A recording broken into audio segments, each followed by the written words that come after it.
Who can stop Khamzat? Step into the octagon. Everybody, I come in for everybody, kill everybody, I'm the champ, I'm the king. Khamzat Chimaev, born in Chechnya, forged in Sweden, and looks like he's been training since birth, taking breaks only when he sleeps, maybe.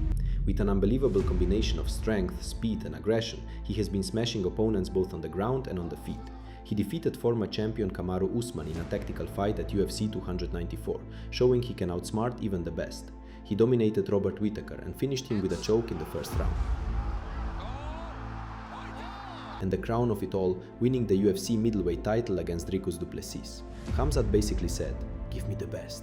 And the UFC gave him the best, and then had to order new ones. Middleweight, realistically. In the middleweight division, very few people can stop him right now. To beat him, you need brutal cardio, a mindset made of stone, and takedown defense stronger than your desire to stay in bed on a Sunday morning. Nassourdine Imavov. Imavov is currently on a 5-fight winning streak in the UFC. In those victories, he has shown excellent stand-up skills. His biggest win is definitely the knockout over Israel Adesanya in the second round.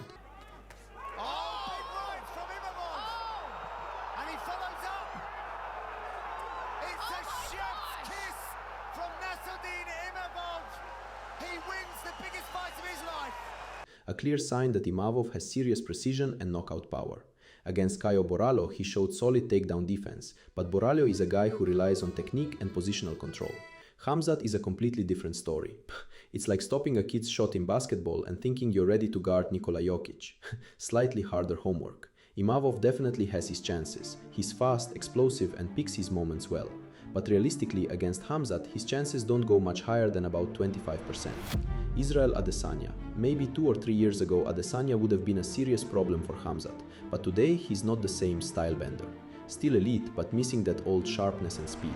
Sean Strickland. Strickland may be crazy, but against Khamzat that craziness would quickly turn into a monologue. He talks, Khamzat works. Rainier the Reader. The Reader once looked promising, but after that fight where he barely stood up from the chair afterward, it's pretty clear he'd have serious problems with Khamzat. Khamzat double champion. The problem appears if Khamzat decides to chase the welterweight belt again. There he showed he can be hurt, mainly because he cuts nearly 20 kilograms for that division. The Wolf simply isn't on his territory there. His biggest troubles came against Gilbert Burns. And let's be honest, Gilbert is not on the level of guys like Islam, Shavkat, JDM, Morales or Prates. Welterweight is currently the most stacked and dangerous division in the UFC. Based on everything, Khamzat doesn't really look like he plans to return to welter. But there is one man he already had an incident with at UFC Fight Night in Qatar. Ian Future Gary. There's one Irishman who took over the UFC. It's my time now. Ian Gary might be the fastest rising European name in the UFC. An Irishman with massive confidence, sharp technique, and a true championship mentality. Many compare him to young McGregor, but the difference is Ian doesn't hunt for the knockout at all costs. He fights smart, tactical, patient. His fight IQ is literally his strongest weapon. His striking is clean, technical, without wild swings. He knows how to keep distance, when to enter and when to get out. What sets him apart is how well he forces opponents into making mistakes. His takedown defense was especially impressive against Belal Muhammad, one of the toughest tests for any welterweight, and he passed it. That style creates real problems for Khamzat. Not because Ian has insane power, but because he controls pace, reads everything, and can remove an opponent's plan A, and sometimes plan B. Fans want this fight. UFC would love the hype. The Irishman versus the Wolf, perfect marketing. But the real question is, will Khamzat even drop back to welterweight? If the fight happens at welterweight, Ian has around 45% chance, because Khamzat is clearly weaker there due to the extreme weight cut. If they meet at middleweight, it's a completely different story. Ian has about 25%, because Khamzat is much stronger, fresher and not drained from the scale. Light heavyweight, Khamzat versus Pereira? Khamzat has openly pushed for a fight with Pereira. That would be a true super fight. Bors has never fought this heavy, but he's still big enough for the challenge.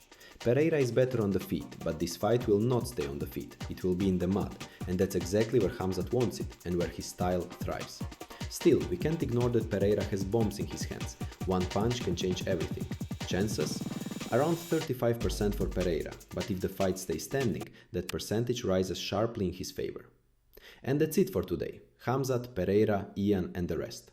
Who knows what the UFC is planning next, but one thing is certain. Watch closely as the wolf hunts his next prey.